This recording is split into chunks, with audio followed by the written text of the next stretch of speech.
Within the polished oak jury box of Manhattan's federal courthouse, Zariah Cole vanished in plain sight. A quiet black woman in a gray hoodie, she absorbed the mockery from Todd Wilson and Margot Fairchild, like shadows absorb light. Their whispers, about her intelligence, their smirks at her silence, all perfect cover as she studied the high-profile espionage case against tech CEO James Ellison.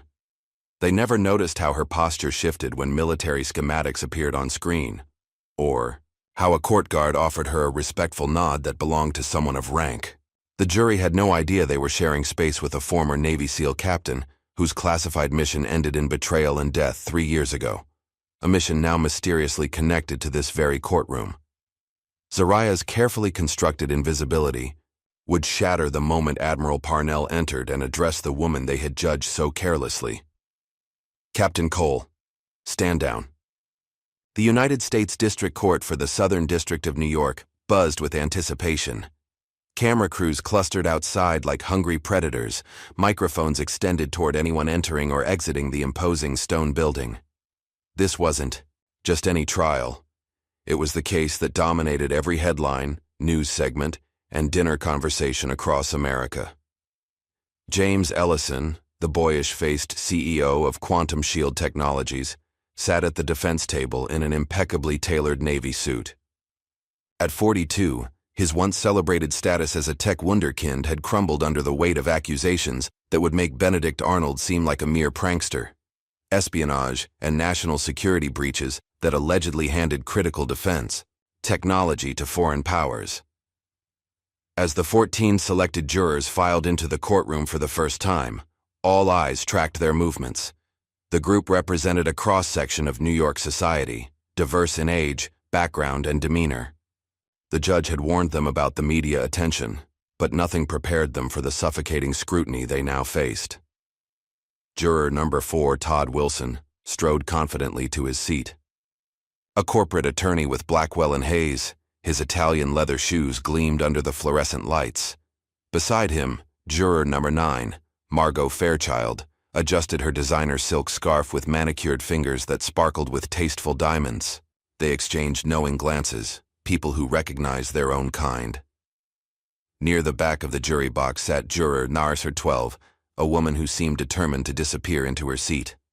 Zariah Cole pulled her gray hoodie slightly forward, creating a partial shadow over her face. Unlike the others who had arrived in business casual attire or better, she wore dark jeans, simple sneakers, and that ever-present hoodie.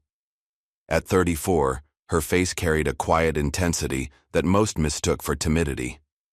Her dark skin was unblemished, her eyes alert despite their downcast focus. When Judge Harold Brennan asked the jurors to introduce themselves briefly, the others spoke of careers, education, neighborhoods. Todd mentioned his Harvard Law degree. Margot casually referenced her charity foundation. When Zariah's turn came, her voice was soft but clear. "Zariah Cole. I work in security consulting." That was all. No elaboration, no personal details. The brevity of her response drew a poorly concealed smirk from Todd. During the first break, as jurors gathered in their private room, Todd wasted no time establishing himself as the alpha. "I'm thinking we should establish a process early on," he announced, loosening his tie. "Since I've had experience with complex litigation, I could help guide our discussions." Several jurors nodded, intimidated by his confidence. "Good idea," Margot chimed in, opening her designer purse to retrieve a compact mirror. "This case has so many technical aspects. It helps to have someone who understands legal jargon." Their eyes drifted to Zariah, who sat quietly by the window, a small notebook open on her lap. She wrote something, her penmanship neat and precise.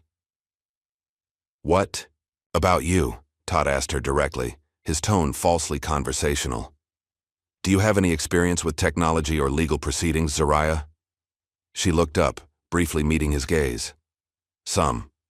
Todd exchanged glances with Margot, who rolled her eyes when she thought Zariah wasn't looking. "Well," Todd continued loudly, "for those who might be struggling to follow, I'm happy to explain things. Not everyone has a background in these matters." A few jurors chuckled. grateful to be included in what they perceived as the smarter circle. They returned to the courtroom. Todd whispered to Margot, "I bet she's only here because they needed diversity picks. Probably doesn't understand half of what's happening." Margot nodded. "The hoodie says it all. Did you see her shoes? I wonder if she even owns proper clothes." What they didn't notice was the slight stiffening in Zariah's shoulders, the almost imperceptible tightening of her grip on her notebook. She heard everything. Throughout the afternoon, Claire Whitman, the lead prosecutor, delivered her opening statement with practiced precision. Tall, blonde, and razor-sharp, she painted Ellison as a traitor who sold America's cybersecurity secrets for profit. "Mr. Ellison didn't just breach trust," Whitman declared, her voice carrying throughout the courtroom. "He breached our national defense systems, exposing critical infrastructure to foreign attacks." Zariah watched the prosecutor intently, her eyes occasionally darting to the defendant, then to the evidence displays. When a technical diagram flashed on the screen showing encryption protocols, something changed in her posture. She sat straighter, her focus intensifying. As the diagram remained displayed, a court security guard with military bearing passed near the jury box. His eyes briefly met Zariah's, and he gave her an almost imperceptible nod of respect. The exchange lasted less than a second, but juror number 6, a retired teacher named Sarah, noticed the odd interaction. Later, as the jurors discussed initial impressions, Todd dominated the conversation. "The prosecutor's case seems strong," he announced. "The encryption evidence alone shows clear intent." Several jurors nodded along, but Zariah quietly spoke up. "The diagram showed SHA-256 protocols, but the indictment mentions quantum-resistant algorithms." The room fell silent, surprised by her sudden contribution. Todd recovered quickly. "Well, yes, but that's a minor technical detail. It's the difference between current commercial systems and classified military ones," Zariah replied softly, then fell silent again. Todd's face reddened. "Let's not get bogged down in technicalities that most of us aren't equipped to understand." The slight was obvious. Several jurors looked uncomfortably at Zariah, but she had already returned to her notebook, seemingly unbothered. As the first day concluded, the jurors filed out of the courthouse through a private exit to avoid the press. While waiting for the elevator, a Navy veteran who had been watching from the public gallery passed by. He stopped suddenly, his eyes widening as they landed on Zariah. For a moment, he stared, recognition clear on his weathered face. Then, noticing others watching, he quickly looked away and continued walking. Sarah, juror number 6, frowned slightly at the interaction. It was the second time today someone had given Zariah an unusual look. In the elevator, Todd couldn't resist one final jab. "Big day tomorrow. We'll be diving into technical evidence. Hope everyone can keep up with the encryption concepts," he said, looking directly at Zariah. "Probably hard for some people to understand how it all works." Zariah didn't respond, but in her notebook she wrote something and underlined it twice. Ellison didn't design the protocols he allegedly sold. For a brief moment as the elevator descended, her mind flashed to another place. A memory of rough ocean waves, a voice shouting commands through howling wind, the feel of tactical gear against her skin. Then the elevator doors opened, pulling her back to the present. The quiet woman in the hoodie walked away alone, leaving the others to their assumptions. By the third day of trial, patterns had formed. The jurors arrived each morning, took their assigned seats, and settled in for hours of testimony. Todd Wilson had established himself as the unofficial jury spokesman, while Margot Fairchild kept close as his elegant echo. Most other jurors fell somewhere in the middle, attentive but passive, happy to follow Todd's lead. And then there was Zariah Cole. The woman in the hoodie remained an island unto herself. That morning, Marcus Bradley, the defense attorney representing James Ellison, was clearly struggling. Visibly sleep-deprived and disorganized, he fumbled through cross-examination of a government cybersecurity expert. "So to confirm, Mr. Reynolds, the code in question couldn't possibly have been accessed through my client's terminals." The witness shifted uncomfortably. "Well, not through standard protocols, but—" "So you agree it's impossible?" Bradley interrupted triumphantly. No, that's not what I— Thank you, no further questions. Zariah's brow furrowed. She visibly flinched at Bradley's mistake. He had just cut off what might have been crucial. Context. As the lawyer returned to his seat looking pleased, Zariah's pen moved rapidly across her notebook. That night, in her modest one-bedroom apartment in Queens, Zariah spread her notes across a small kitchen table. The space was spartanly furnished, functional rather than decorative. No photos adorned the walls, no trinkets or mementos. It was the home of someone who never fully unpacked. Under the single overhead light, her notes revealed themselves as far more than casual observations. Page after page contained detailed diagrams of encryption structures, notations in military shorthand, and connections drawn between seemingly unrelated testimonies. Her handwriting was precise, almost architectural, in its clarity. She worked methodically, triangulating witness statements against the evidence presented. When she came to notes about the defense lawyer's misstep, she circled it twice and wrote, "Bradley missed that remote Terminal 5 had a back door. Intentional oversight? Check defense witness list for name Harrison." A memory surfaced unexpectedly, a flashback so vivid she could feel the desert heat. She was younger, lying perfectly still on scorching sand, a sniper rifle stabilized before her. Through the scope, a target 200 meters away. A digital counter ticked in her peripheral vision as an instructor's voice cut through her concentration. Chartur, seconds too slow, Cole. In the field, that's the difference between mission success and body bags. She adjusted, recalibrated, focused. The next shot was perfect. Distance, wind calculation, timing. The hard-faced instructor, Admiral Wallace, nodded once. It was the closest thing to approval anyone ever received from him. The memory dissolved as Zariah returned to her notes, rubbing her eyes. Something about this case felt wrong, manufactured somehow.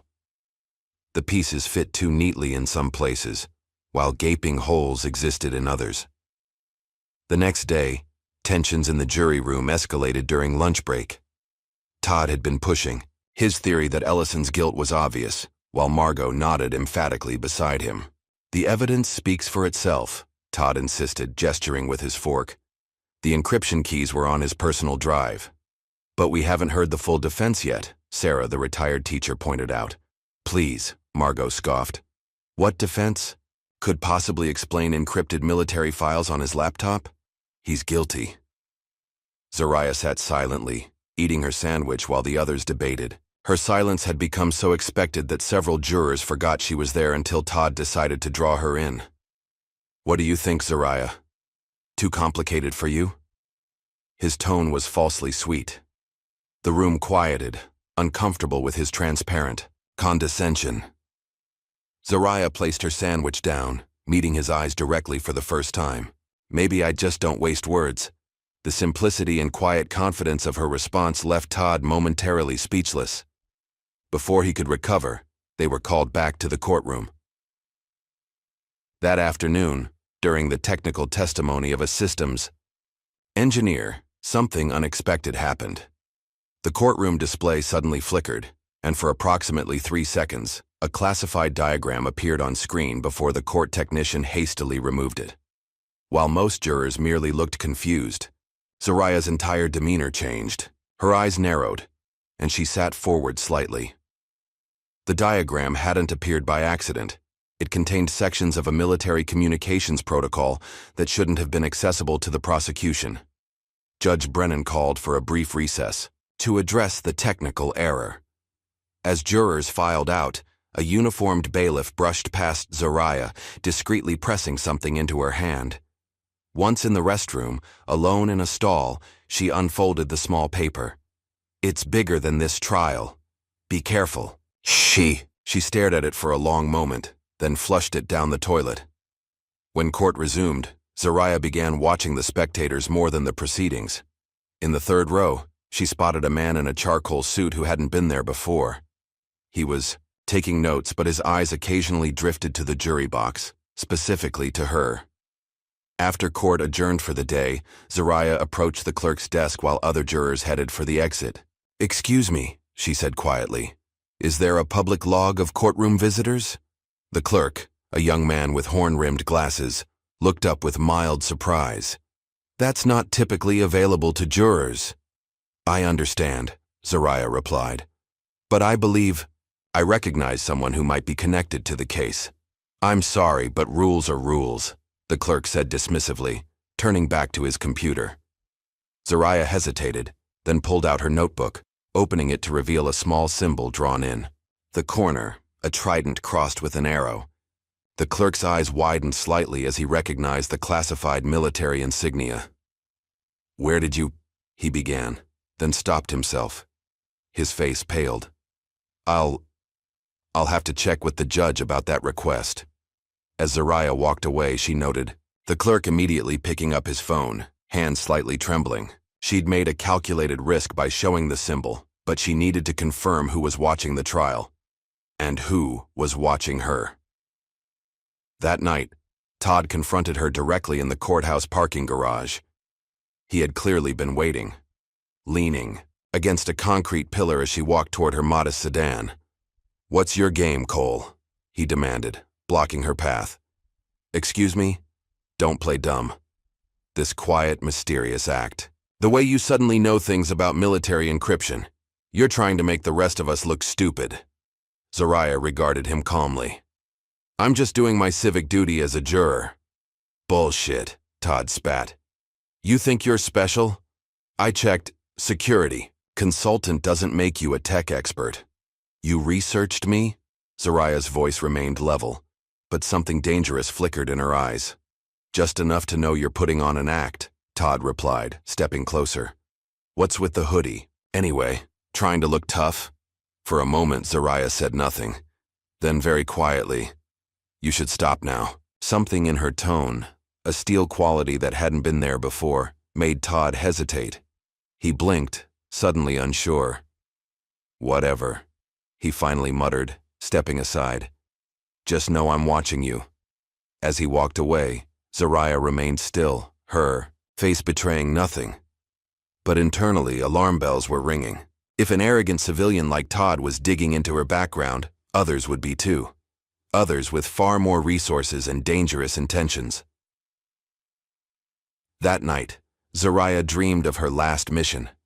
In vivid detail, she saw herself in full tactical gear, night vision activated, leading a team of 4 other SEALs through enemy territory. The familiar weight of her weapon, the sound of controlled breathing through comms, the hand signals directing movement through hostile terrain. In the dream, as in reality, she was Captain Zariah Cole, one of the first female commanders of a SEAL Special Operations Unit. Respected, feared, trusted with missions no one could know existed. She woke suddenly at 3:17 a.m., drenched in sweat. The memories weren't just dreams, they were warnings. Someone had recognized her in that courtroom. Someone knew who she really was. And if that was true, she was no longer just a juror in a high-profile trial. She was a target. The next morning, Claire Whitman presented what she called conclusive evidence of Ellison's guilt, a series of encrypted messages allegedly sent from his personal device to foreign contacts. These communications, Whitman declared, contain embedded fragments of classified military code that could only have been accessed by someone with Mr. Ellison's clearance and position. Zariah studied the evidence carefully. Something felt off about the timestamps, the sequence of the messages. They were too perfect, too linear. Real covert communications were messy, with gaps and redundancies. These looked manufactured. During the lunch break, Sarah approached Zariah cautiously. I noticed something strange yesterday, the retired teacher said, keeping her voice low. That man who stared at you in the hallway, he looked like he knew you. Zariah took a sip of water. I have one of those faces. No, Sarah persisted gently. It was more than that. And the guard who nodded at you on the first day. I taught for 30 years. I noticed things. For a moment, Zariah considered, brushing her off. Instead, she asked, What else have you noticed, Sarah? The older woman sat beside her. That you know more about this case than you're letting on. That you're carrying something heavy. She paused, My son served 2 tours in Afghanistan. I recognize that look. Zaraya's expression remained neutral, but a decision was forming behind her eyes. Sarah might be a potential ally, someone observant enough to help her piece together what was really happening in this courtroom. The defense is being set up, Zaraya said finally, her voice barely above a whisper. This whole trial is a cover for something bigger. Sarah's eyes widened slightly. How do you know that? Before Zaraya could answer, Todd's voice boomed across the room. What are you two whispering about? Planning to actually contribute to the discussion today, Zaraya? The moment was broken. Zaraya stood gathering her things. Thank you for your concern, Sarah. But it's probably best if you keep your distance from me for now. As they returned to the courtroom, Zaraya noticed something that sent a chill through her body. The court clerk who had reacted so strongly to her military symbol was absent. In his place sat a stern-faced woman who watched Zaraya with undisguised suspicion. By the end of the day, Zaraya's certainty had solidified into conviction. This wasn't just a trial about corporate espionage or even national security. This was about covering up something much darker, something connected to her past, to her team, to the mission that had ended her military career. And somehow, impossibly, James Ellison, the tech CEO she'd been assigned to help judge, was a pawn in the same game that had destroyed her life 3 years ago. That night, as Zaraya reviewed her notes yet again, connecting more dots, a text message appeared on her burner phone. They know who you are. Court records accessed. Watch your 6. M. Monroe, her former communications specialist. The only other survivor from that night. She replied with a single word. Confirmed. Then she reached under her bed, pulling out a metal case secured with a biometric lock. Inside lay the remnants of her former life. Service medals she never displayed, dog tags she couldn't bear to wear, and a tactical knife that had saved her life more than once. Tomorrow would be different. Tomorrow, Captain Zaraya Cole would stop hiding. Morning light filtered through the courthouse windows as jurors settled into their seats for day 5 of the trial. Zaraya adjusted her hoodie, which she now wore like armor rather than camouflage. The subtle shift in her demeanor hadn't gone unnoticed. Sarah gave her a concerned glance, while Todd watched her with suspicious eyes. A new face appeared in the back row of the courtroom, a grizzled man in his 50s with salt and pepper hair and a pronounced limp. He sat quietly, his weathered hands resting on a walking cane. To most, he was just another spectator in the high-profile case, but when his fingers began tapping a distinct rhythm against his knee, tap-tap, pause, tap-tap-tap, Zaraya's shoulders tensed imperceptibly. The cadence wasn't random. It was a SEAL team recognition signal, one specific to her former unit. Prosecutor Claire Whitman approached the bench, her confidence radiating with each click of her heels against the marble floor. Your Honor, the prosecution would like to introduce a new piece of evidence that has just been cleared by national security. Judge Brennan frowned. Ms. Whitman, you know the rules about late evidence. This is exceptional, Your Honor. A digital file recovered from a secondary server that conclusively links the defendant to foreign intelligence. After a heated sidebar with both attorneys, the judge reluctantly allowed the evidence. A digital file appeared on the courtroom screens, a audio mission brief with heavy redactions. Most of the text was blacked out, but the document header and a signature line at the bottom remained visible. Zaraya's fingers gripped the edge of her seat. The document format was painfully familiar. It was a modified version of her own mission, brief from 3 years ago. Someone had altered it, removing classified elements while preserving enough to frame Ellison. The signature line, though partially redacted, would have shown her name as the commanding officer if fully revealed. During the testimony, the defense called Alan Myers, identified as a former consultant for quantum shield technologies. The man spoke with practiced ease about security protocols and company policies, explaining why Ellison couldn't possibly have accessed the materials in question. The architecture simply doesn't allow for that kind of extraction, Myers testified smoothly. Mr. Ellison would have needed access codes he simply didn't possess. Zaraya's pen moved rapidly across her notebook. She knew Myers was lying. The security architecture he described wasn't what Quantum Shield actually used. She had studied their systems during her mission preparations. The witness was planting false information, but why would the defense present testimony that could be so easily disproven, unless someone wanted Ellison to lose? During the lunch recess, Zariah excused herself to the restroom. Alone in the stall, she closed her eyes as a memory crashed over her like a tidal wave. The extraction had gone wrong from the start.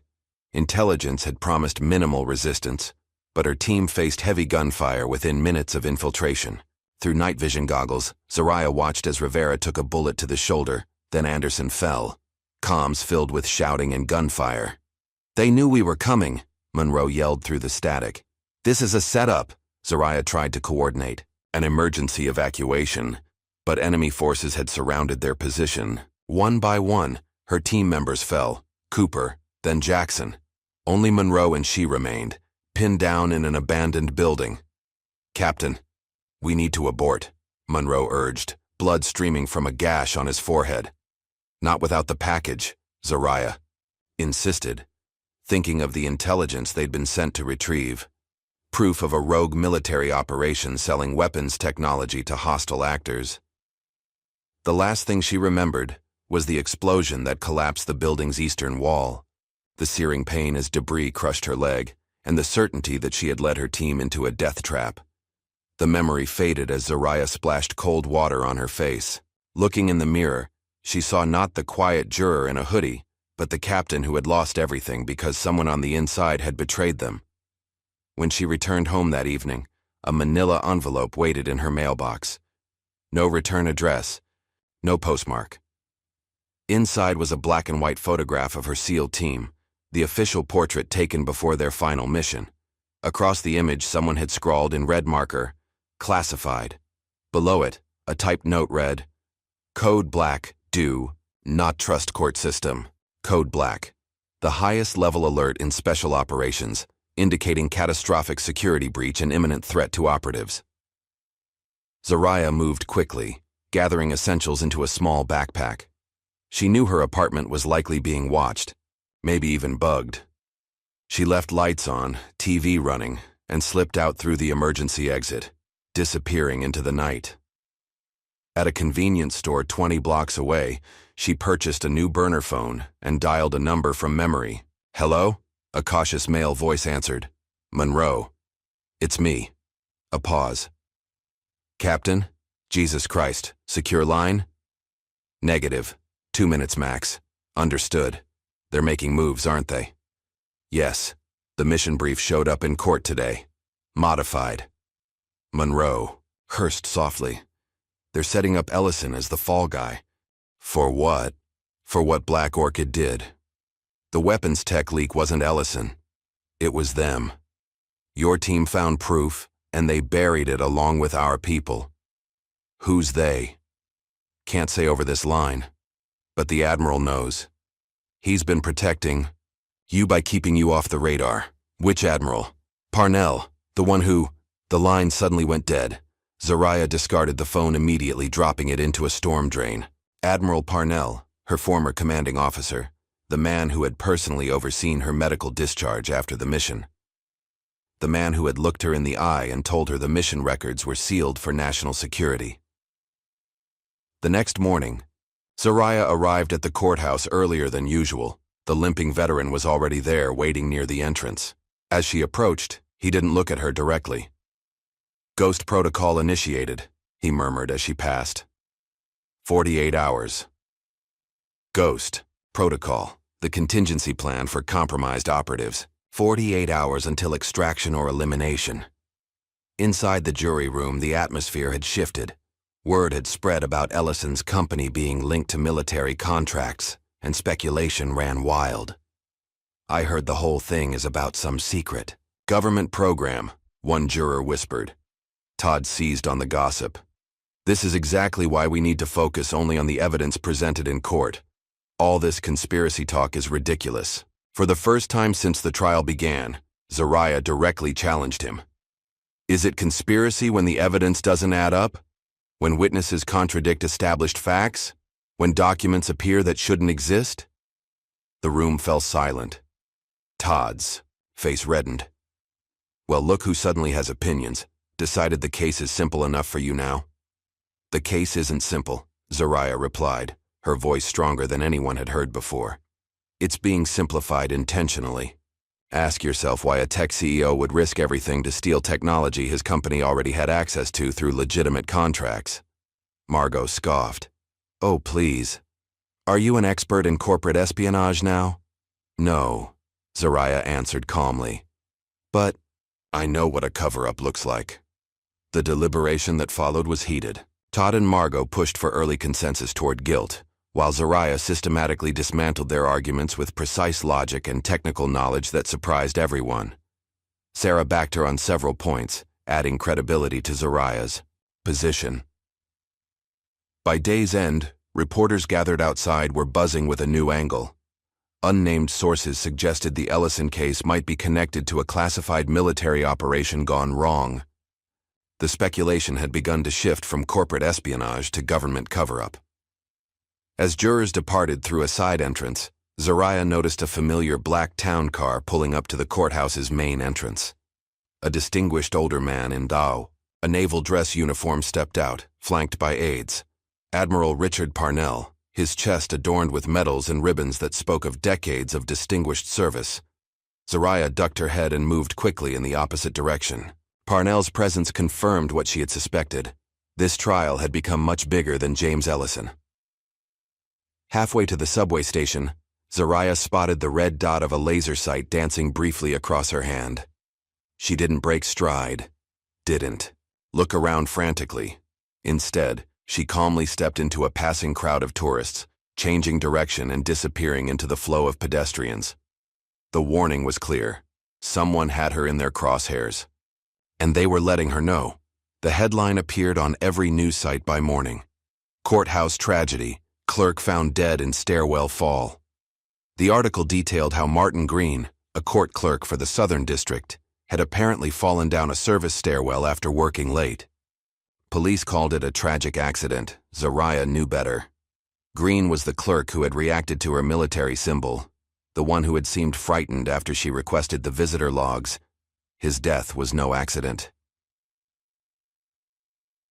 The courthouse hummed with shocked whispers as staff and jurors arrived. Security had been doubled, with officers checking IDs and bags more thoroughly than before. Terrible thing about that clerk, Sarah murmured, as she sat beside Zariah. Did you know him? We spoke once, Zariah replied carefully. He seemed nervous. About what? Before Zariah could answer, a court officer approached. Juror number 12.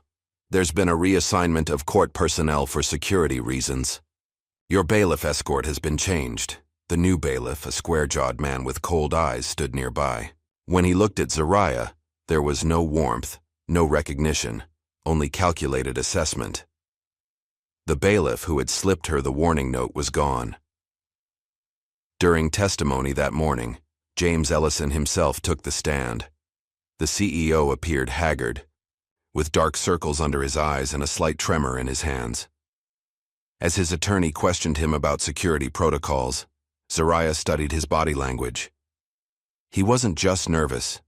He was terrified. Mr. Ellison, his lawyer asked, did you ever access the classified files mentioned in the indictment? No, Ellison replied firmly. I never had the clearance level required, nor the need. Our company worked on the commercial applications only, not the military implementations. When the prosecutor cross-examined him, she produced emails suggesting he had requested higher security clearance months before the alleged breach. I requested it for a different project entirely, Ellison insisted. A domestic cybersecurity initiative that required government oversight. Claire Whitman smiled thinly. How convenient. During the lunch break, Zariah received another text on her second burner phone. Admiral wants contact. Safe house ready. Confirm. She hesitated, then replied. Negative. Compromised.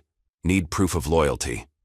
After court adjourned for the day, Zariah took a circuitous route home, doubling back several times to ensure she wasn't followed. When she finally reached her apartment building, instinct made her pause before entering. Something felt wrong.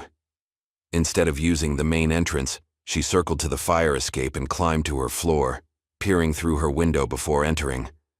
The apartment appeared untouched, exactly as she had left it. But it wasn't. The books on her shelf were aligned at slightly different angles. The kitchen drawer was closed completely. She always left it open a quarter inch. Her seal medal, hidden in a hollow space beneath the floorboard, was missing. Someone had searched her place with professional precision. They knew exactly what they were looking for. Zariah gathered essential items quickly, a change of clothes, emergency cash, identification documents, and left. She wouldn't be returning. At a small motel on the outskirts of Queens, she paid cash for a room and finally allowed herself to process the day's events: the clerk's death, the missing bailiff, her apartment being searched. The noose was tightening. She closed her eyes, trying to piece together the fragments of truth she'd gathered. Another memory surfaced: the day of her discharge from the Navy. Admiral Parnell sat across from her in the sterile hospital room, his face grave as he placed a folder on her bed.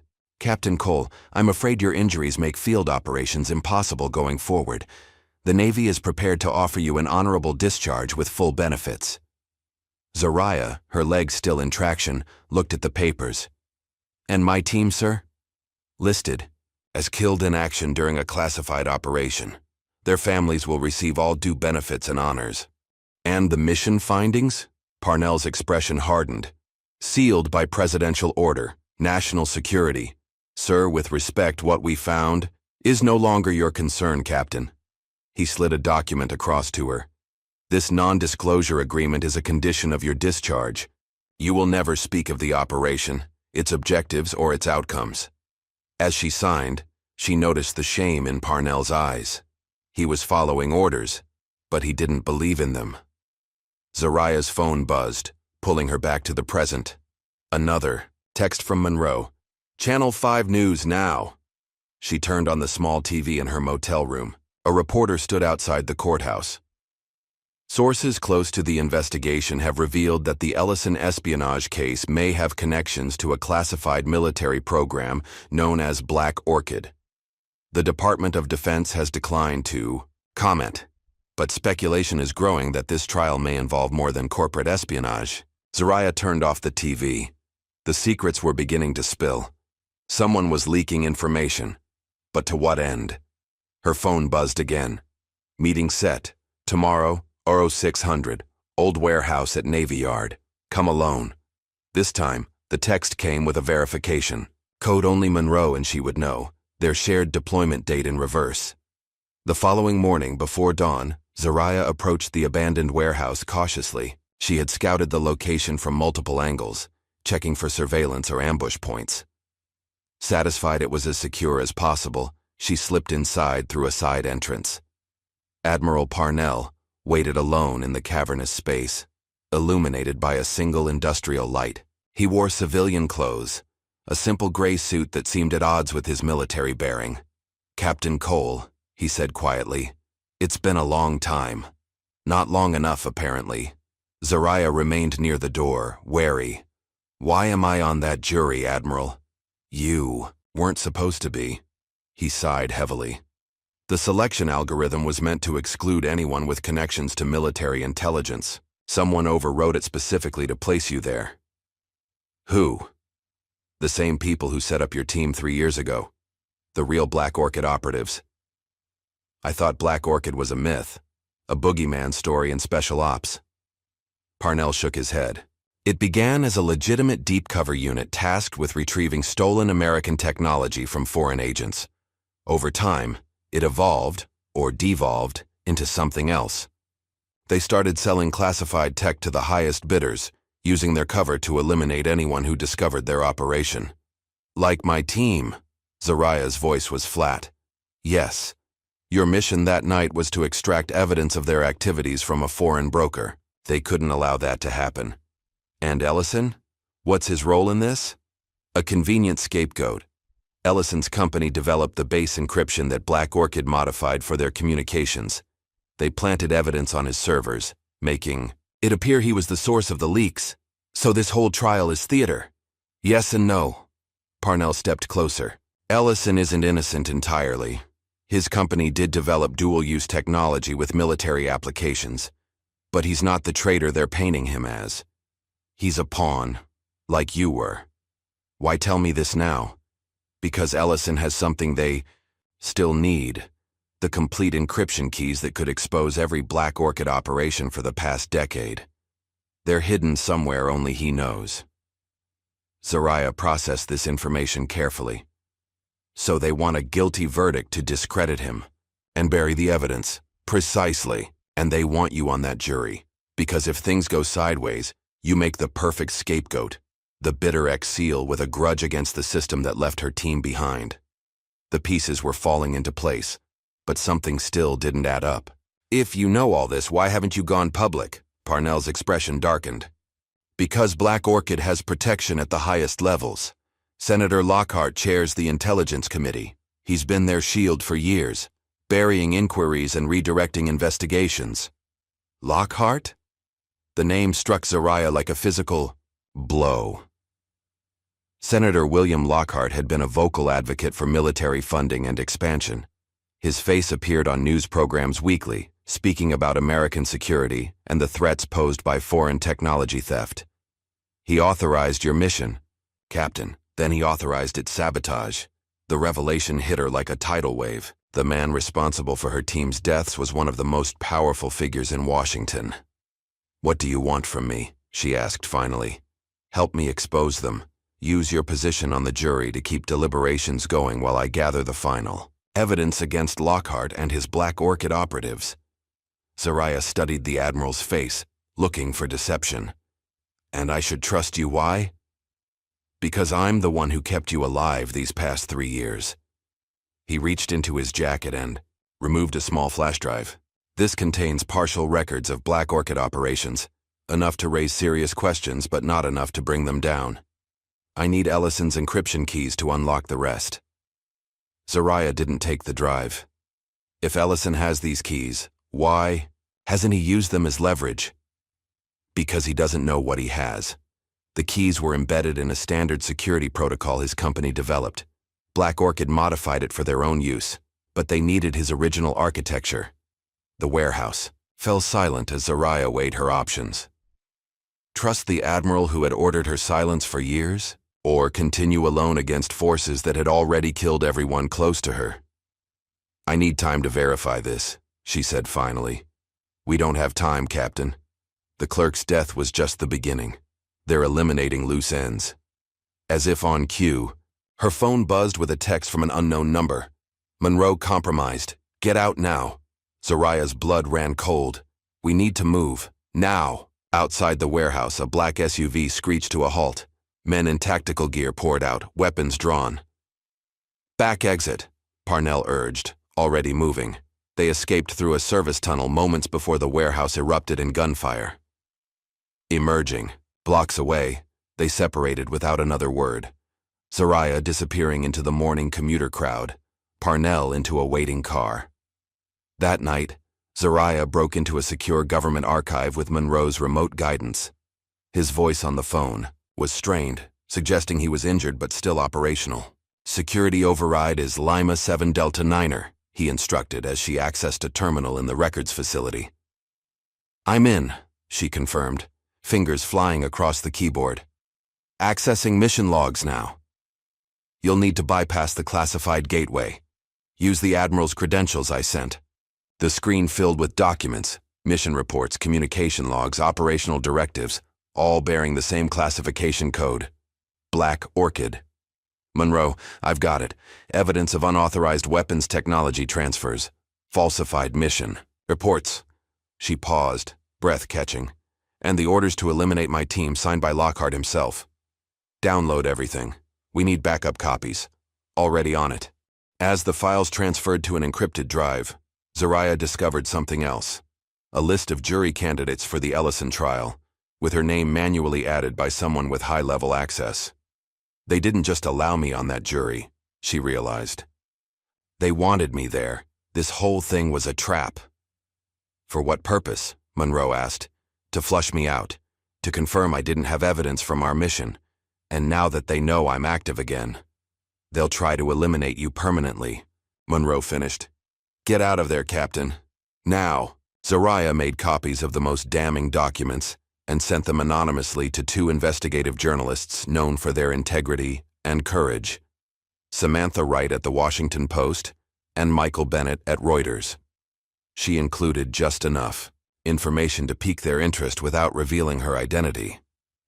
The following morning, as the trial resumed, tension filled the courtroom. The judge appeared agitated, constantly checking his phone. Claire Whitman seemed distracted, conferring urgently with her assistants between testimonies. During the defense's presentation, Zariah made her move. As a technical expert testified about encryption protocols, she raised her hand, something no juror had done throughout the trial. Judge Brennan frowned. Juror 12, this is highly irregular. I have a question about the evidence, Your Honor, Zariah said calmly. The encryption signature shown on Exhibit C doesn't match the standard for Quantum Shield's commercial protocols. The courtroom fell, silent. Claire Whitman's face drained of color. Jurors don't question witnesses directly, the judge admonished. Then I'm questioning the validity of the evidence itself, Zariah continued, standing now. This document shows military-grade encryption that was modified from the original civilian architecture. Mr. Ellison's company created the base protocol, but someone else weaponized it. Sit down immediately, Judge Brennan ordered, banging his gavel. The real question, Zariah pressed on, is who had access to both the civilian technology and the classified military applications? Who could bridge those worlds? Bailiff, remove this juror, the judge commanded. As the new bailiff approached, the courtroom doors opened. Admiral Parnell entered in full dress uniform, his authority filling the space. Behind him stood two naval intelligence officers and a woman Zariah recognized as the Inspector General for the Department of Defense. The bailiff hesitated, looking between the judge and the admiral. Parnell's voice cut through the chaos. This proceeding is now under review by the Department of Defense for national security implications. Judge Brennan sputtered. You have no jurisdiction here, Admiral. I have every jurisdiction when it concerns classified operations and the subversion of justice. Parnell's eyes found Zariah. Captain Cole, stand down. A collective gasp rippled through the courtroom. Todd's mouth fell open. Margot dropped her pen. The other jurors stared in disbelief. Captain? Todd whispered incredulously. The courtroom erupted in confusion and questions. Reporters scrambled for their phones.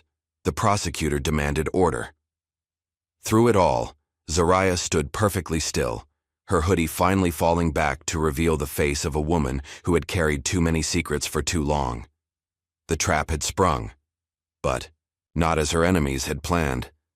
Silence dropped over the courtroom like a heavy blanket. For several heartbeats, no one moved as the weight of Admiral Parnell's words settled into the collective consciousness.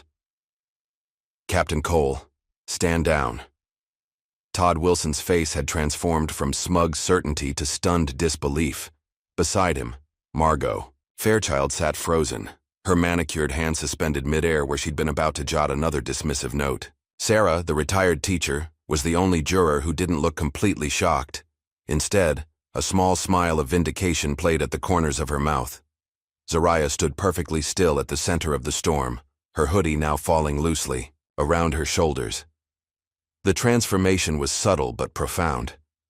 Her posture shifted almost imperceptibly, shoulders squared, chin lifted. She hadn't changed clothes or put on a uniform, but somehow everyone could suddenly see the military officer that had been there all along. This proceeding is temporarily suspended, Judge Brennan announced, his gavel cracking against the sound block with unnecessary force. Counsel and security personnel to my chambers immediately. Everyone else remained seated, as the judge, attorneys, Admiral Parnell, and security officers filed toward the judge's chambers. Reporters in the gallery scrambled for their phones. The courtroom buzzed with whispered conversations and furious typing. Todd leaned across the jury box toward Zariah. Captain? You're a military captain? His voice wavered between accusation and bewilderment. Zariah didn't answer. Her focus remained on the defendant, James Ellison, who was staring at her with a strange mixture of hope and terror. 20 minutes of chaos followed. Court officers struggled to maintain order as journalists pushed for details, and spectators debated what they'd just witnessed. Finally, the judge's door opened, and the parties emerged. Judge Brennan's face was ashen. "This court will recess until tomorrow morning at 9 a.m., he announced. Jurors are instructed not to discuss these proceedings or today's events with anyone. The media is reminded that jury anonymity protocols remain in effect. As Zariah stood to leave with the other jurors, Admiral Parnell approached her directly. "Captain Cole, you'll be coming with me," he said, his voice leaving no room for argument. She nodded once, then turned to the other jurors. "I apologize for the deception," she said simply. It was the most they'd heard her speak throughout the entire trial.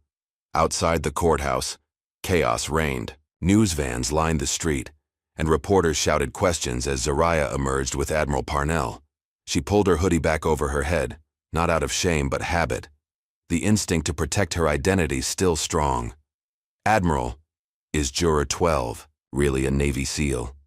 Captain Cole, why were you on this jury? Is the Ellison trial connected to classified military operations?"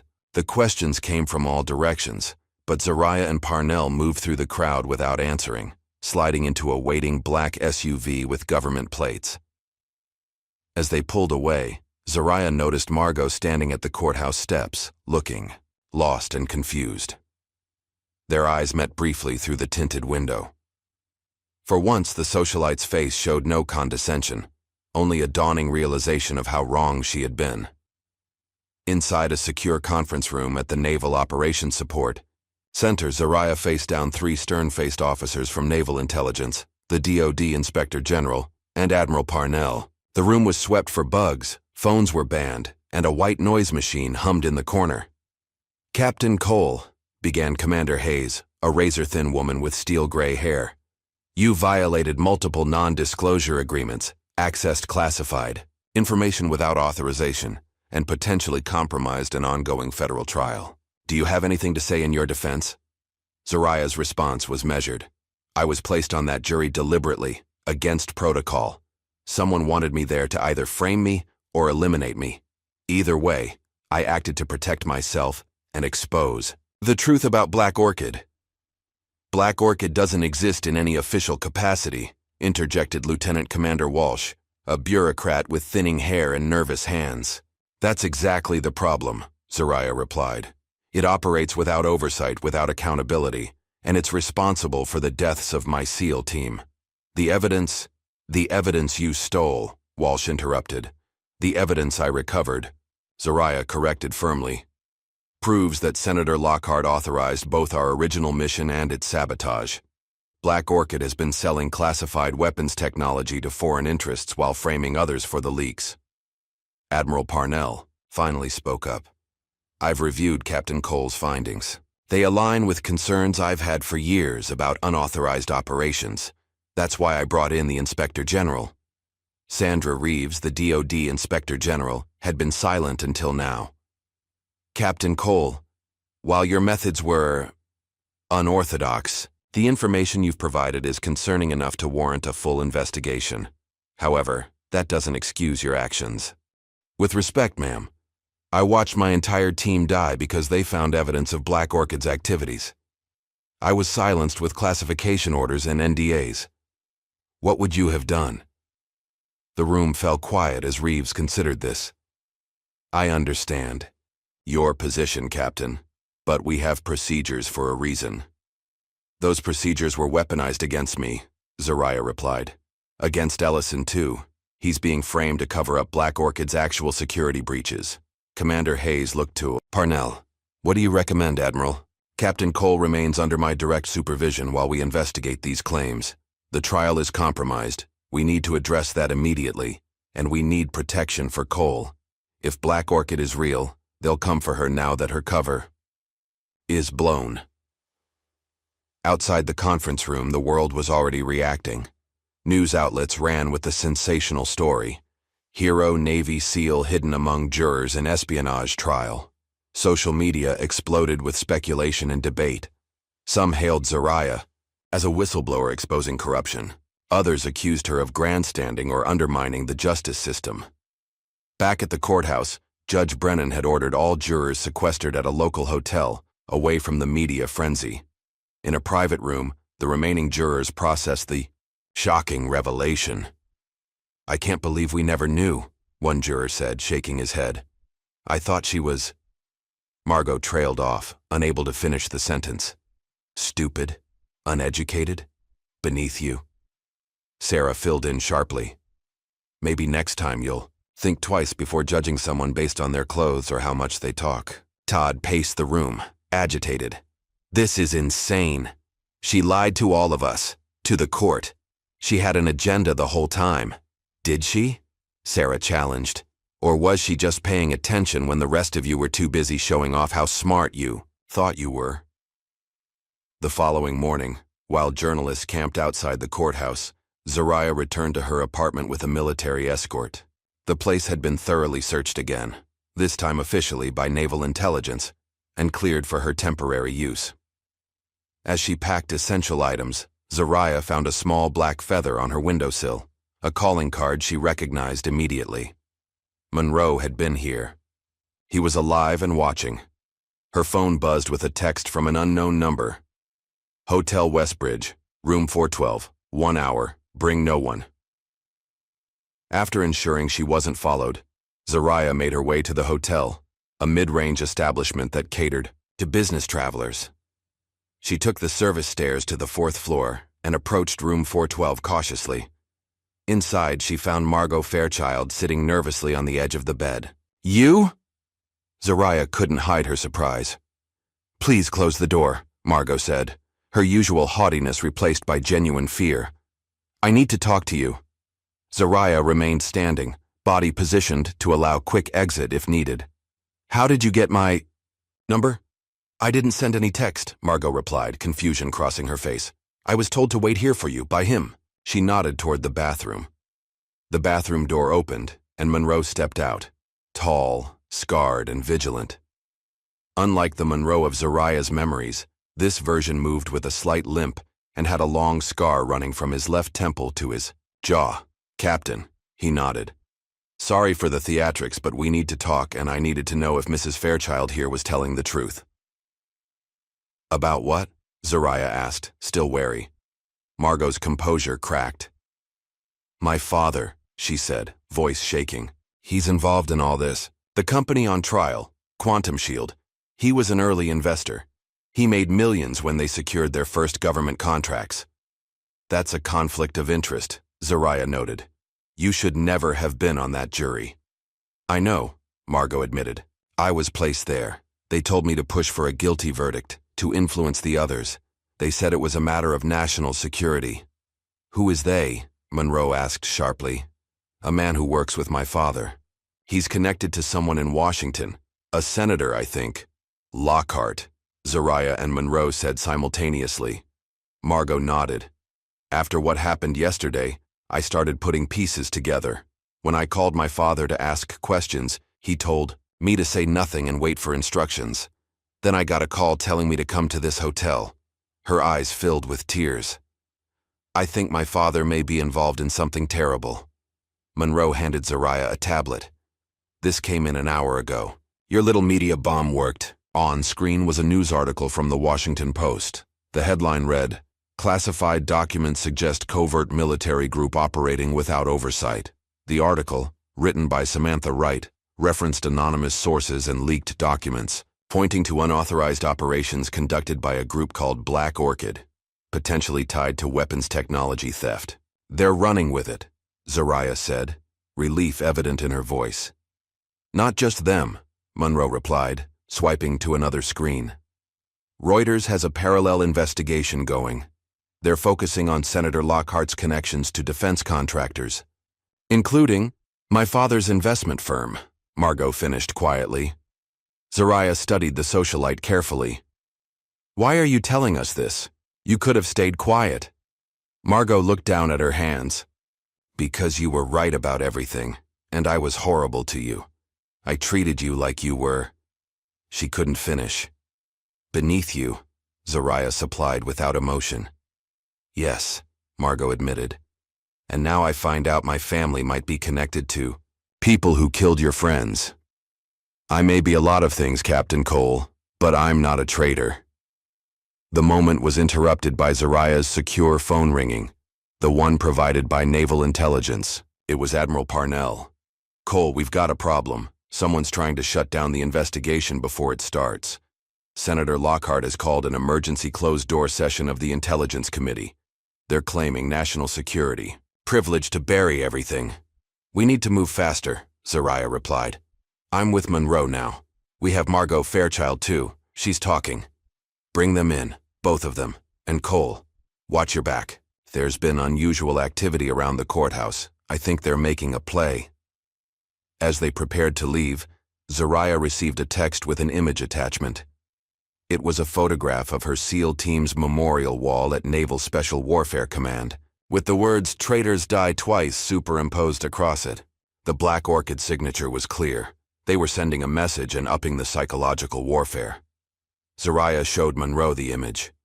His face hardened. They're desperate. That means we're close. Close to what? Margot asked. The truth, Zariah replied. And that's what makes us dangerous. The next 48 hours unfolded like a high-stakes chess match, while Senator Lockhart maneuvered in Washington to discredit the emerging Black Orchid allegations. Zariah, Monroe, and Admiral Parnell worked to consolidate their evidence and protect their witnesses.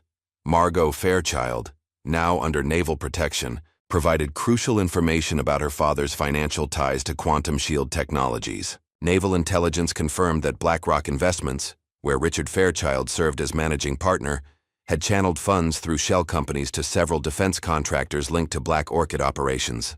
At the Secure Operations Center established in a nondescript office building, Monroe spread documents across a table as Zariah and Admiral Parnell reviewed them. This is everything I could salvage from our original mission, Monroe explained, pointing to encrypted communications. And financial records. It's not complete. Most of it was lost in the ambush. But it confirms that Black Orchid was selling modified versions of Quantum Shield's encryption to foreign entities while maintaining backdoor access. The perfect intelligence operation. Parnell nodded grimly. Sell compromised security systems to your targets, then exploit the vulnerabilities. But Ellison didn't know, Zariah added. His company created the base technology legitimately. Black Orchid modified it without his knowledge, then framed him when they needed a scapegoat. Monroe pulled up another file on his laptop. I tracked down the original contract between Quantum Shield and the Department of Defense. Look who authorized it. The document showed Senator Lockhart's signature as committee chair, approving the initial funding. He's been running this from the beginning, Zariah realized. Creating the technology through legitimate channels, weaponizing it through Black Orchid, then selling it for profit while maintaining intelligence advantages. And eliminating anyone who discovered the operation, Monroe added darkly. Like our team. Admiral Parnell's secure phone rang. After a brief conversation, his expression tightened. That was Commander Hayes. They found something in Alaska, a survivor from your operation. Zariah and Monroe exchanged shocked glances. Who? Monroe demanded. Marcus Reynolds, codename Rex. He's been living off-grid in a cabin outside Anchorage for 3 years. Naval Intelligence picked him up this morning. Zariah felt the blood drain from her face. Rex is alive? How is that possible? We saw him take a direct hit.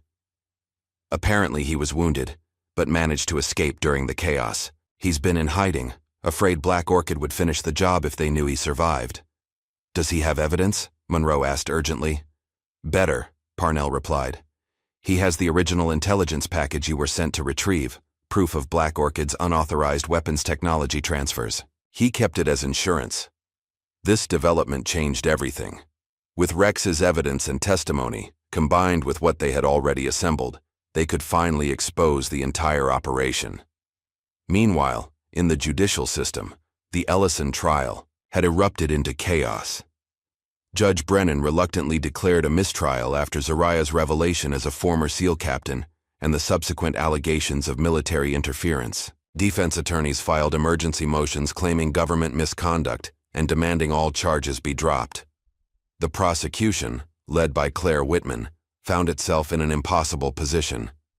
As evidence of Black Orchid's existence leaked to the press, her carefully constructed case against Ellison began to crumble. In a dramatic development, Whitman herself requested access to classified materials related to Black Orchid, suggesting she might have been misled about the true nature of the case.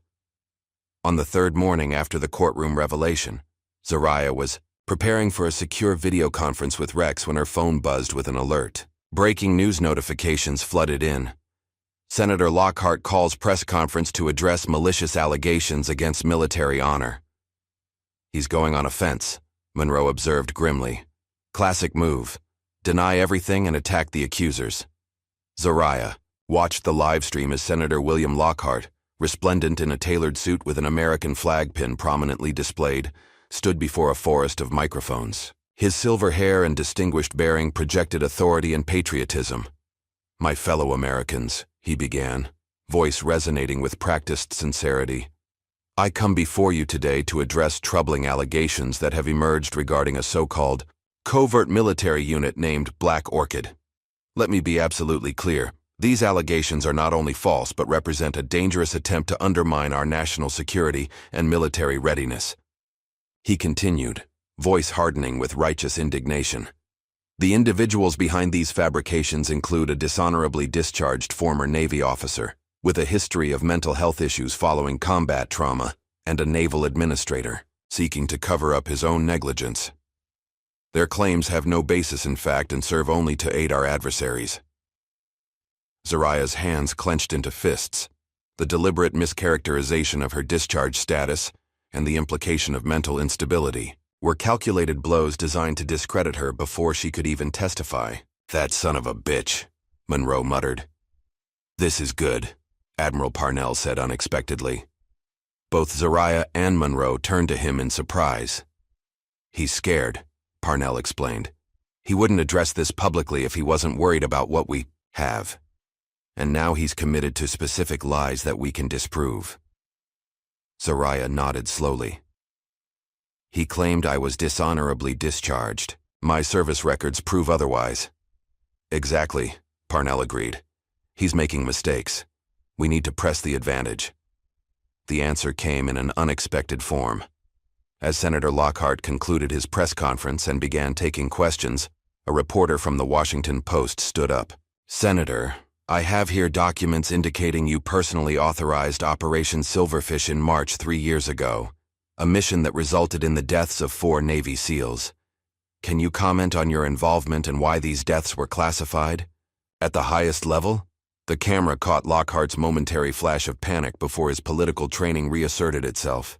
"I'm not at liberty to discuss classified operations, but I can assure you that any mission I authorize is in the national interest and conducted with the utmost care for our service members."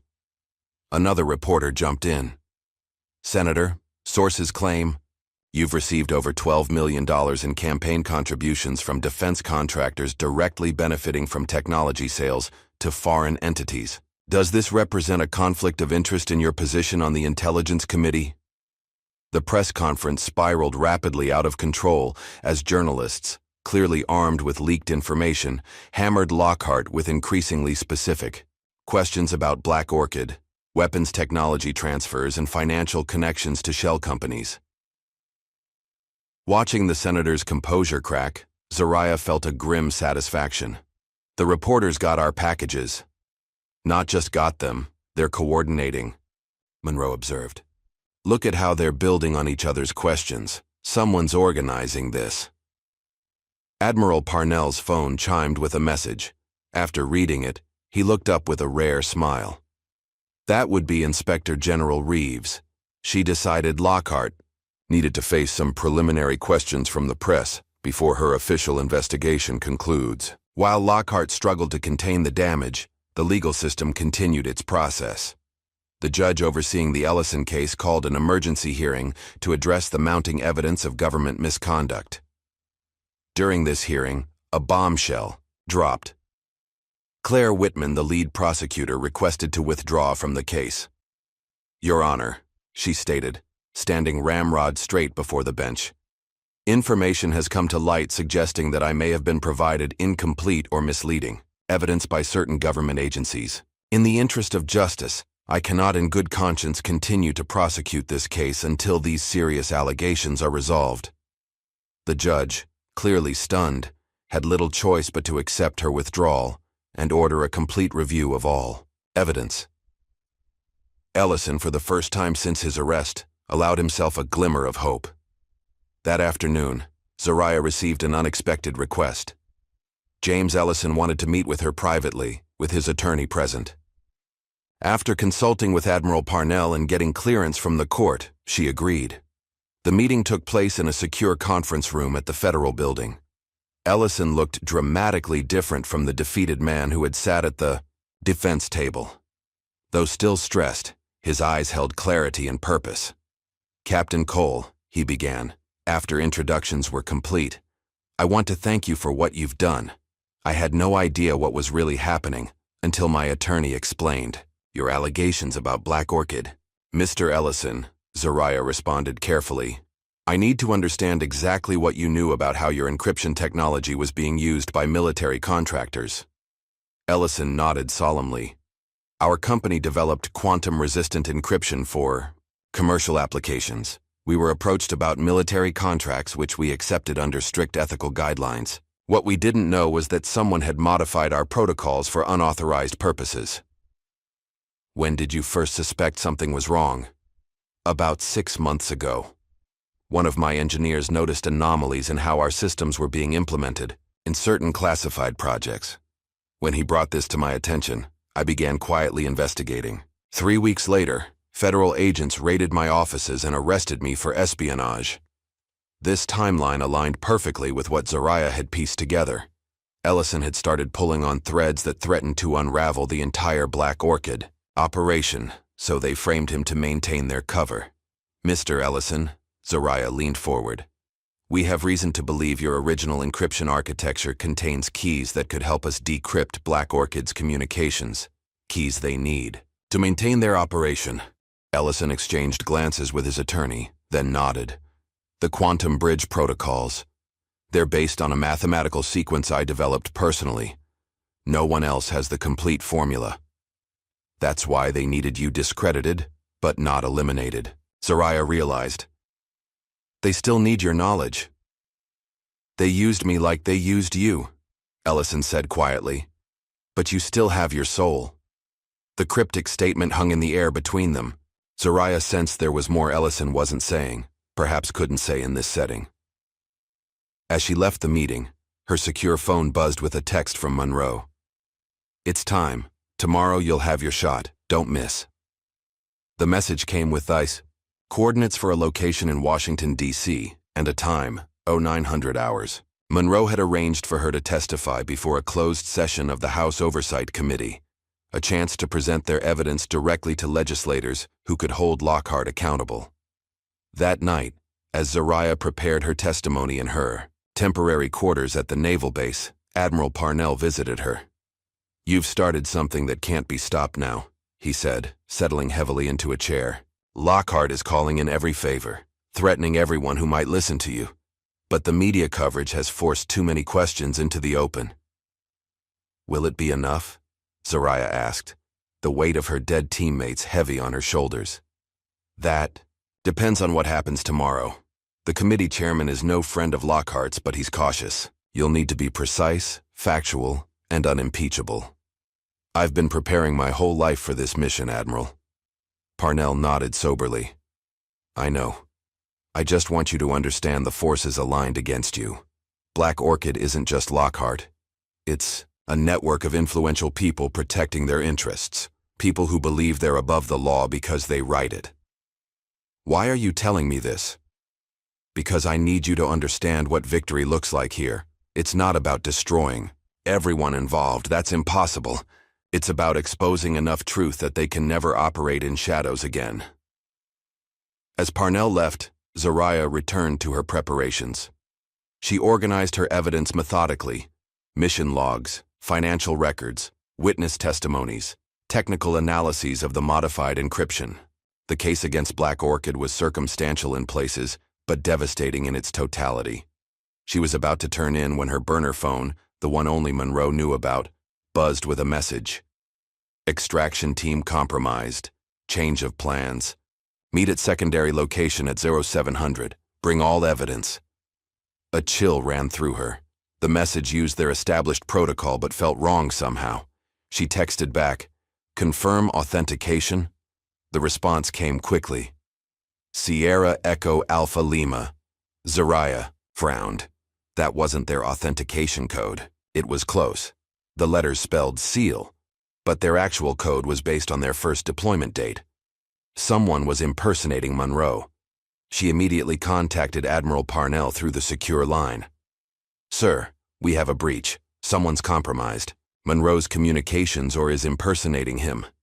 "Where are you?" Parnell demanded. "Secure quarters. Building 7. Stay there. I'm sending a security team. We'll move you to a different location." Zariah gathered her evidence and prepared for immediate evacuation. As she worked, her mind raced through possibilities. If they could compromise Monroe's communications, what else might they access? Who could she trust? The answer came sooner than expected. Her room phone rang, an internal line that should have been secure. "Captain Cole," a voice she didn't recognize spoke when she answered. "Listen carefully. This base has been compromised. 5 minutes ago, Admiral Parnell was detained by military police on orders from Washington. They're coming for you next." "Who is this?" Zariah demanded. "A friend of Monroe's. You need to leave now. Take only what's essential. There's a maintenance exit on the east side of your building. A blue Ford will be waiting.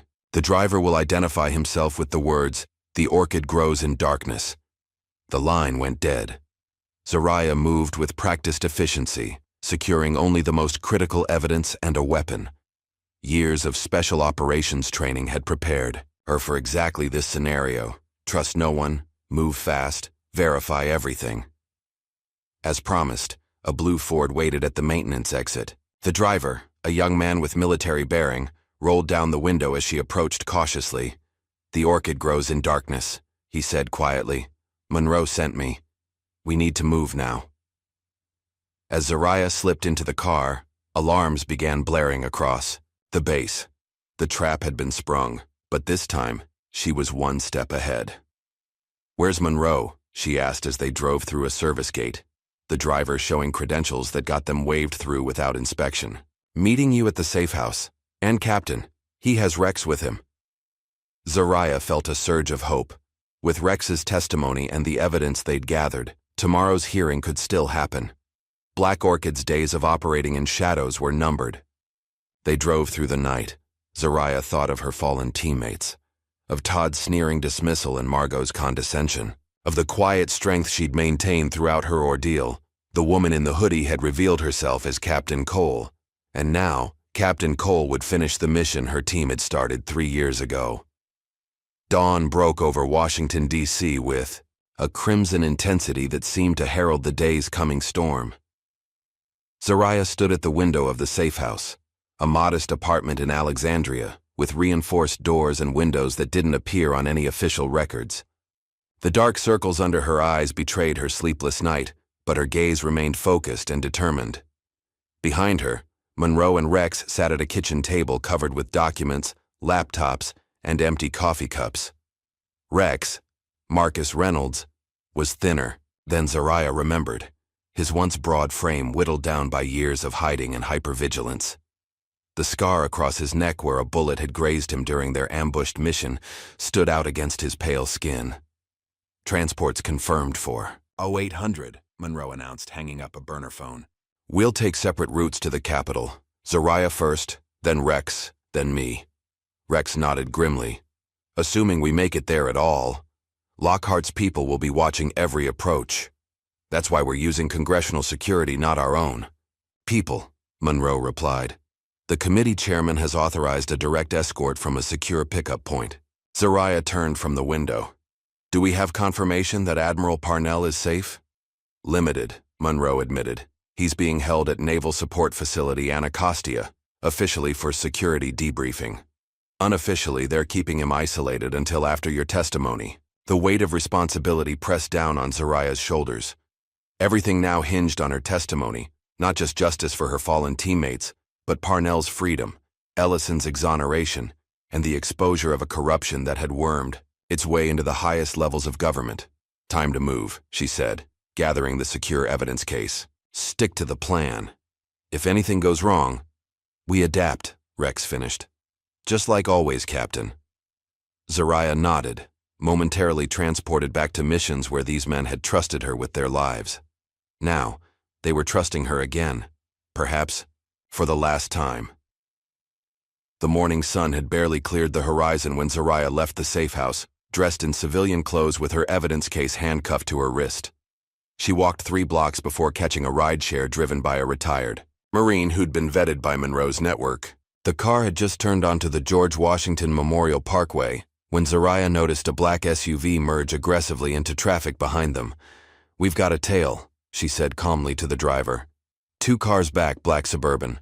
The driver checked his mirror and nodded. "I see him. Hold tight." He executed a sudden exit, then an immediate re-entry onto the parkway in the opposite direction. The SUV attempted to follow but was blocked by a delivery truck that seemed to appear at just the right moment.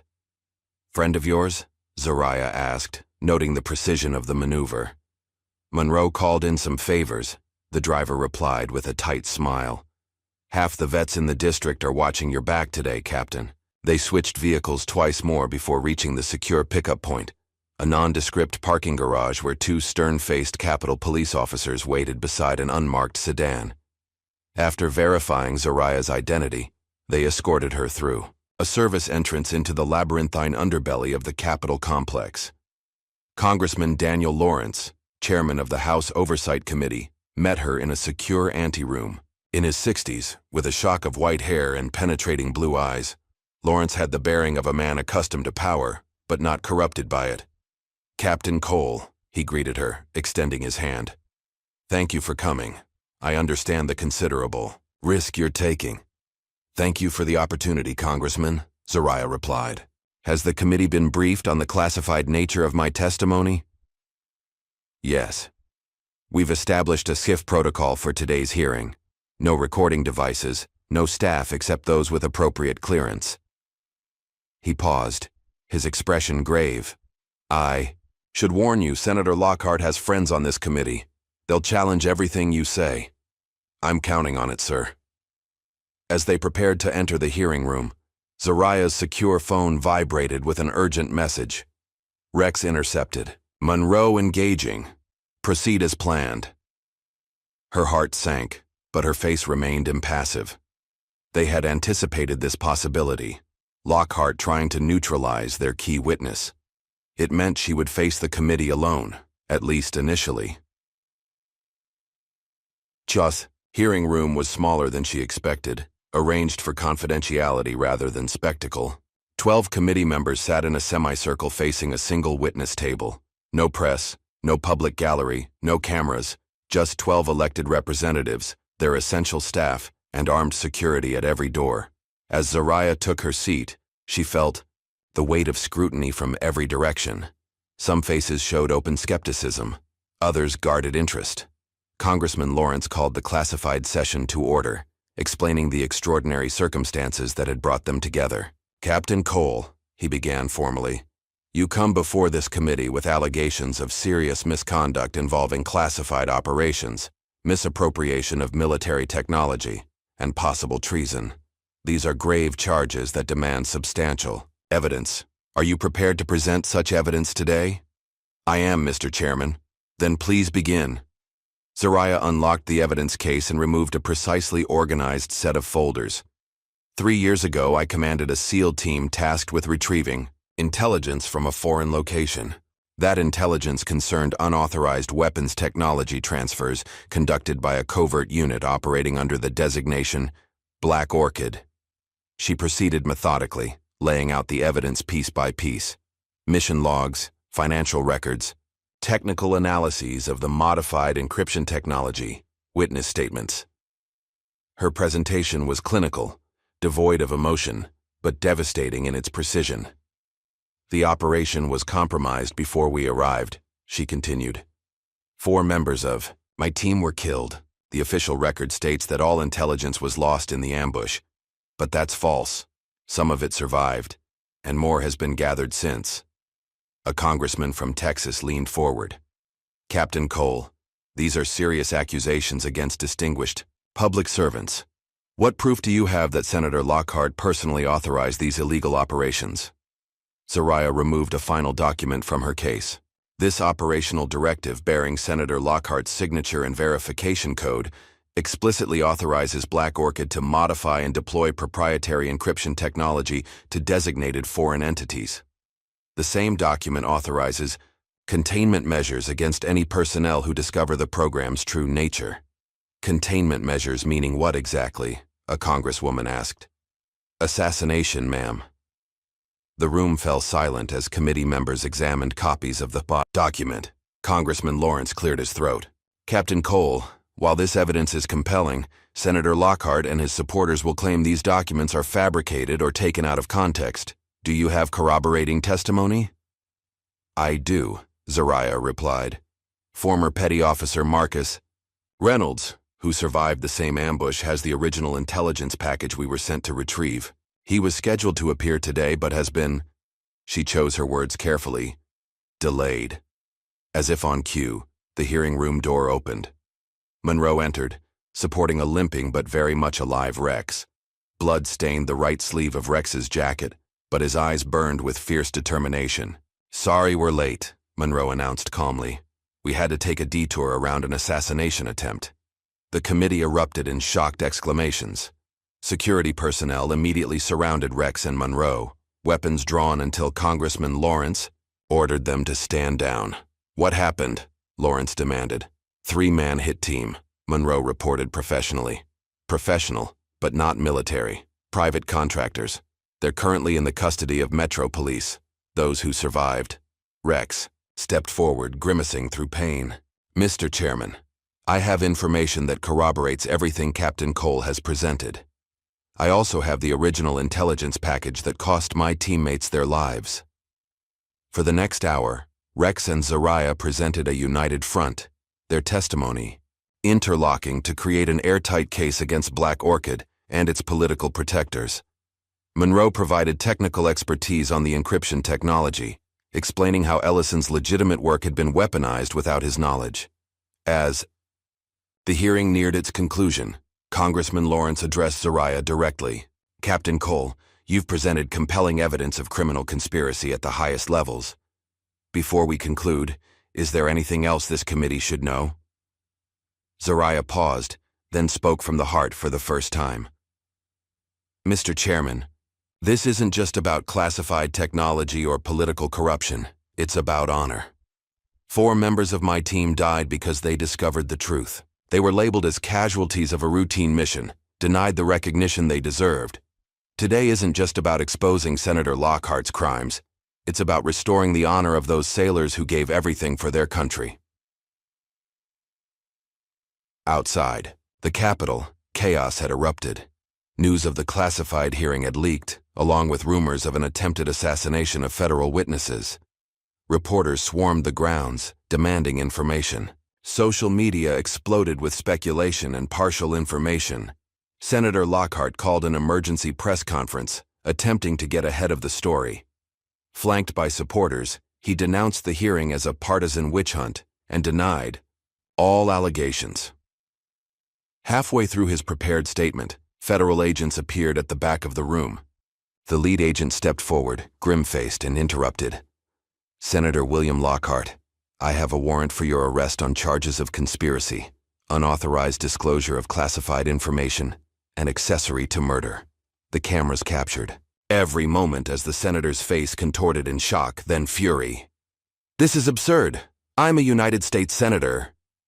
Yes, sir, the agent replied calmly, and you have the right to remain silent. As Lockhart was escorted out in handcuffs, the political earthquake his arrest triggered was just beginning. Within hours, federal agents executed simultaneous warrants across Washington, New York, and Virginia, targeting Black Orchid's network of enablers and operatives. That evening, as Zariah watched the news from a secure military facility, Monroe joined her with a tired smile. They're releasing Admiral Parnell, all charges dropped. And Ellison? Prosecutors are filing to dismiss all charges tomorrow morning. He'll be a free man by noon. Zariah nodded, a weight lifting from her shoulders. The others? Monroe understood she meant the jurors. They've been released from sequestration. The media's hounding them for interviews about the seal in the jury box. A small smile touched Zariah's lips. I wonder what Todd Wilson thinks now. Probably kicking himself for every condescending remark, Monroe chuckled. Speaking of which, you've got a visitor. To Zariah's surprise, Margot Fairchild entered the room, looking nothing like the polished socialite from the jury box. Her designer clothes had been replaced by simple jeans and a sweater, her makeup minimal, her bearing humbled. Captain Cole, she began hesitantly, I came to thank you, and to apologize. My father was arrested this morning. He's cooperating with investigators. I'm sorry about your father, Zariah said sincerely. Margot shook her head. Don't be. He made his choices. She took a deep breath. I made choices too, about how I saw you, how I treated you. I was wrong, and I'm deeply sorry. Zariah studied the woman before her, seeing genuine remorse. We all make judgments based on limited information, Mrs. Fairchild. What matters is what we do when we learn the truth. Please call me Margot. She extended her hand. I'd like to start over if that's possible. Zariah accepted the handshake, a small gesture of reconciliation amidst the day's larger victories. Later that night, as Zariah finally allowed herself to rest, her phone buzzed with a text from an unknown number. Mission complete, Captain. They didn't die for nothing. E. She closed her eyes, the faces of her fallen teammates vivid in her memory. For the first time in 3 years, she allowed herself to grieve openly, tears streaming down her face. The woman in the hoodie had completed her final mission. 3 months passed in a whirlwind of investigations, hearings, and media frenzy. The Black Orchid scandal had expanded beyond anyone's expectations, implicating dozens of officials across multiple agencies and exposing a network of corruption that had operated with impunity for nearly a decade. Zariah had testified before 3 congressional committees, 2 federal grand juries, and a military tribunal. Each appearance dragged her further into the public eye, a place she had never sought to be. Her face appeared on magazine covers beneath headlines like The Seal Who Exposed the System and Captain Cole's Quiet Courage. Now, on a crisp autumn morning, she stood before a federal courthouse in her dress blues, preparing to face yet another legal proceeding. This time, however, she was the subject rather than the witness. The Department of Defense had filed charges against her for unauthorized disclosure of classified information and violation of multiple non-disclosure agreements. Admiral Parnell, himself recently cleared of all wrongdoing, approached her on the courthouse steps. Ready for this, Captain? As ready as I'll ever be, sir. Inside, government attorneys presented their case with clinical detachment. Zariah had broken her sworn oaths, violated security protocols, and potentially endangered ongoing operations by exposing Black Orchid. The letter of the law was clear, they argued.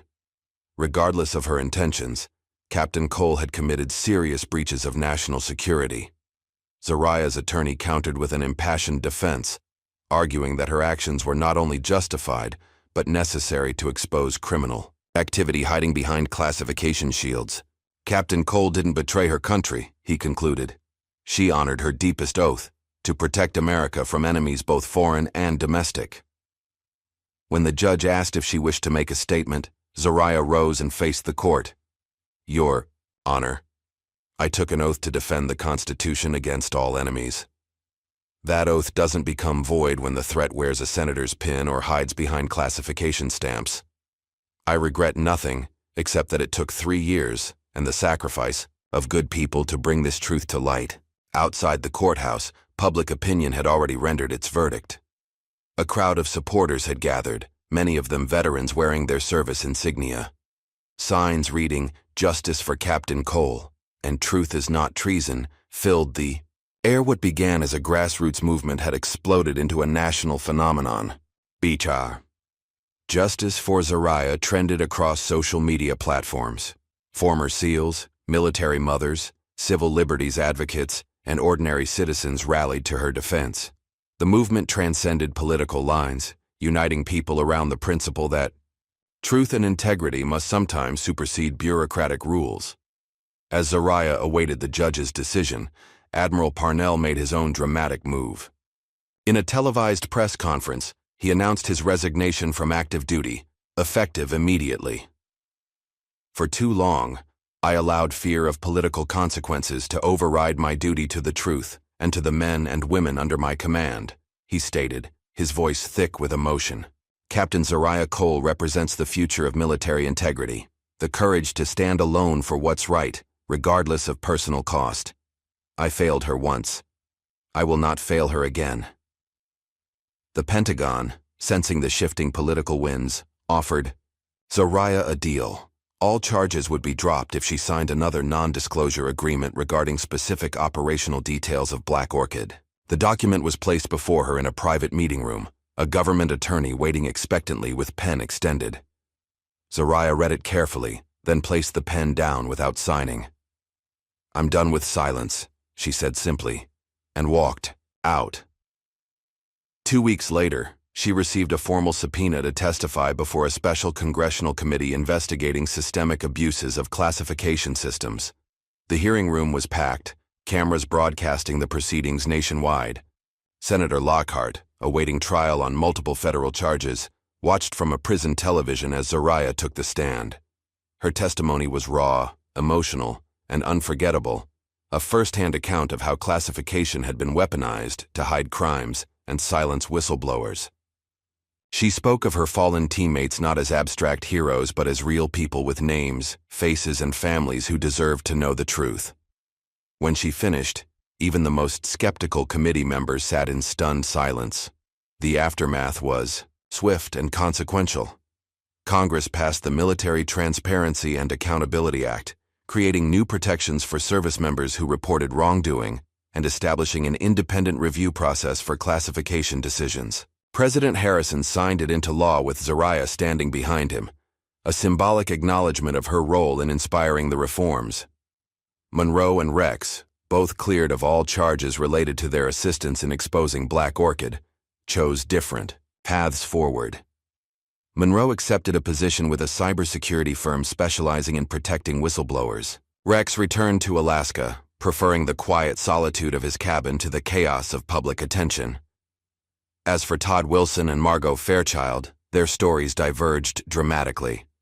Todd, facing professional backlash after his treatment of Zariah, became public, withdrew from his law firm's partnership track. His last public statement, a grudging acknowledgement that he had misjudged Captain Cole, did little to salvage his reputation. Margot, in contrast, embraced a path of redemption.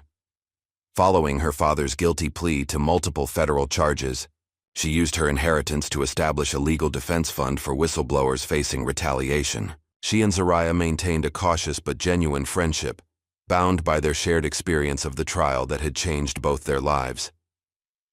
In the aftermath of the scandal, Zariah faced the question that confronts all who suddenly find themselves thrust into the spotlight. What next? Job offers flooded in, from security firms, media outlets, even political campaigns seeking her endorsement. She declined them all. Instead, she founded the Orchid Project, a non-profit dedicated to supporting military whistleblowers and advocating for families of service members killed in classified operations. The organization's mission was simple: ensure that no family ever had to wonder about the truth behind their loved one's sacrifice. On the one-year anniversary of the courtroom revelation that had started it all, Zariah made a pilgrimage to Arlington National Cemetery. There, in Section 60, lay the remains of her team members, Cooper, Rivera, Anderson, and Jackson. She placed a medal on each headstone, their Navy crosses, finally awarded posthumously after the truth about their mission emerged. "I kept my promise," she whispered to the silent stones. "The world knows who you really were." The following morning, Zariah drove alone to a quiet beach on the Maryland shore. The November air was crisp, the beach deserted. She walked to the water's edge, watching as the sun broke through cloud cover to illuminate the horizon. For the first time in years, She felt truly free. Free from secrets, from guilt, from the crushing weight of carrying a truth no one believed. She closed her eyes, breathing in the salt air, allowing memories to wash over her without pain. Her team laughing during training exercises, Monroe's terrible jokes, Rex's quiet competence, the pride she'd felt leading them. The woman in the hoodie was gone, her disguise no longer necessary. Captain Cole remained, her identity restored, her mission complete. And now, finally Zariah could simply be herself. A woman who had faced the impossible and prevailed, not through violence or vengeance, but through an unwavering commitment to truth. As the sun climbed higher, painting the water with golden light, Zariah turned away from the ocean and began walking back toward shore. Her future, uncertain but full of possibility, awaited. What assumptions do you make about the quiet ones in your life, and what hidden strengths might they be concealing? If this story of judgment and revelation moved you, hit like and subscribe for more tales that challenge how we see the world around us.